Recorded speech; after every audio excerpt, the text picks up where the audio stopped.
Assalamualaikum warahmatullahi wabarakatuh. Perkenalkan nama saya Siti Syaroka Nurasya dengan NIM 2003937.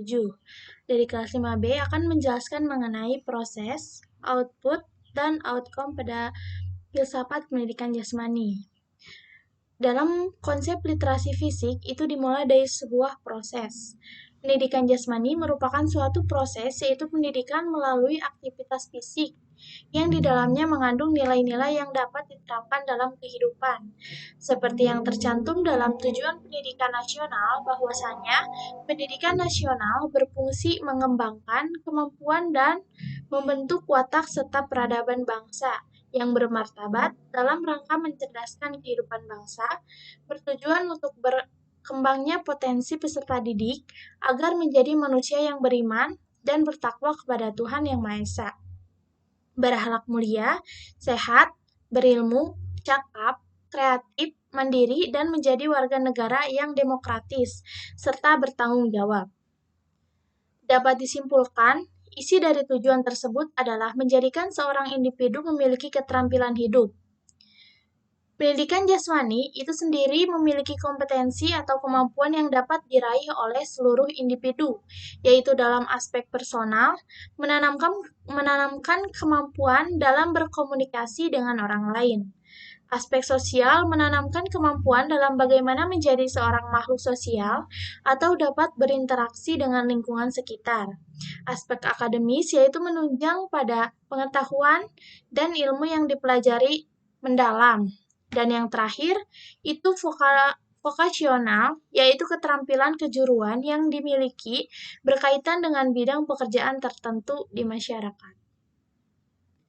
Pendidikan jasmani sendiri merupakan program pembelajaran yang sudah ada pada kurikulum atau silabus di sekolah-sekolah dasar, sekolah menengah, hingga pada perguruan tinggi, dan dikemas melalui RPP atau Rencana Pelaksanaan Pembelajaran.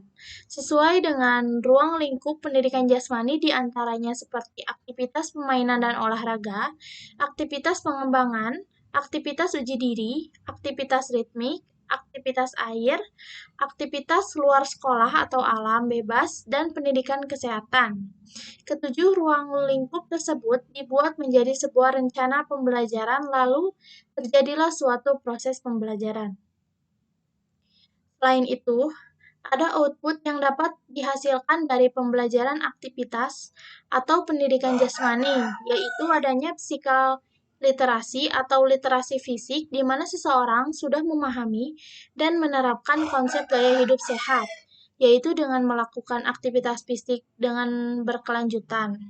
Dimulai dari adanya motivation atau motivasi, yaitu adanya pemahaman atau pengetahuan mengenai bahwa aktivitas fisik atau olahraga itu penting bagi kehidupan.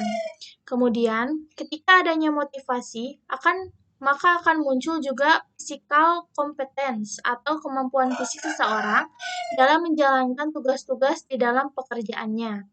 Setelah itu, muncul kemudian ada confidence atau rasa percaya diri dalam seseorang untuk melakukan tugas-tugasnya dengan baik.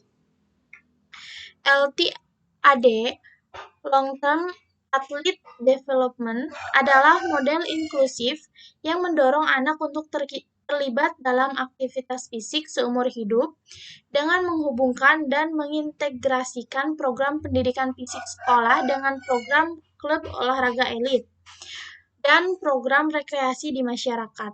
LTAD adalah jalur terstruktur untuk mengoptimalkan perkembangan dari anak-anak berbakat menjadi atlet elit yang terdiri dari 7 tahapan berurutan. Yang diantaranya ada 1, aktif start, yaitu aktif memulai atau melakukan aktivitas fisik. Yang kedua, fundamentals, yaitu membangun kemampuan motorik dasar. Yang ketiga ada learn to train, yaitu mempelajari dasar-dasar keterampilan olahraga. Yang keempat ada train to train, yaitu pelatihan yang diperuntukkan bagi orang-orang yang diharapkan setelah selesai pelatihan mampu menjadi pelatih dan mampu mengajarkan materi pelatihan tersebut kepada orang lain. Yang kelima ada train to competent, yaitu berlatih untuk bertanding. Yang keenam ada trying to win, yaitu berlatih untuk menjadi pemenang. Dan yang ketujuh atau yang terakhir ada active for life, yaitu berusaha untuk senantiasa aktif secara fisik setiap hari. Demikian yang bisa saya paparkan, selebihnya mohon maaf apabila ada kekurangan. Wassalamualaikum warahmatullahi wabarakatuh.